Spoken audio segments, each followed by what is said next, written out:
ہماری جان بھی قربان ہو تو ہمیں اس سے بھی دریغ نہیں کرنا چاہیے۔ شاعر کیا کہتا ہے کہ ناموس رسالت پہ جو قربان ہو گئے وہ لوگ اپنے عہد کے سلطان ہو گئے، اور اس آدمی پہ آتش دوزخ حرام ہے جس شخص پر حضور مہربان ہو گئے۔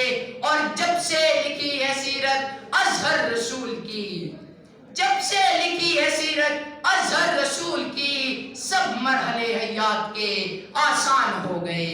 جناب صدر، اب میں اس نبی کا تذکرہ موجودہ دنیا اسلام کی زبحالی کے حوالے سے کرنا چاہتا ہوں کہ ایک وہ دور تھا جب 313 مجاہدوں کے ایک مختصر سے گروہ نے غزوہ بدر کے موقع پر کثیر تعداد کو تحت کیا، اور ایک اور موقع پر حضرت خالد بن ولید کی قیادت میں 60 مسلمانوں نے 60,000 رومی فوج سے ٹکر لی، اور پوری دنیا پر یہ واضح کر دیا کہ اگر جذبے صادق ہوں تو کسی بھی صورت شکست و ڈھیر سے سامنا نہیں ہو سکتا۔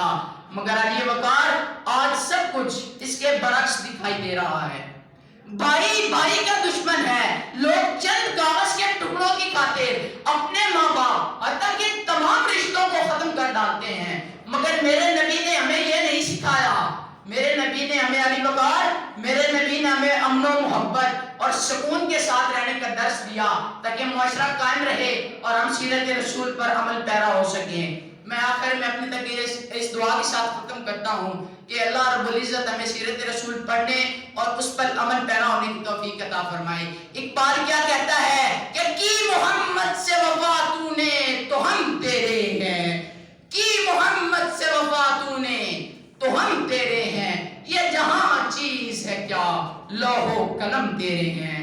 آپ سب کی سماعتوں کا بہت شکریہ۔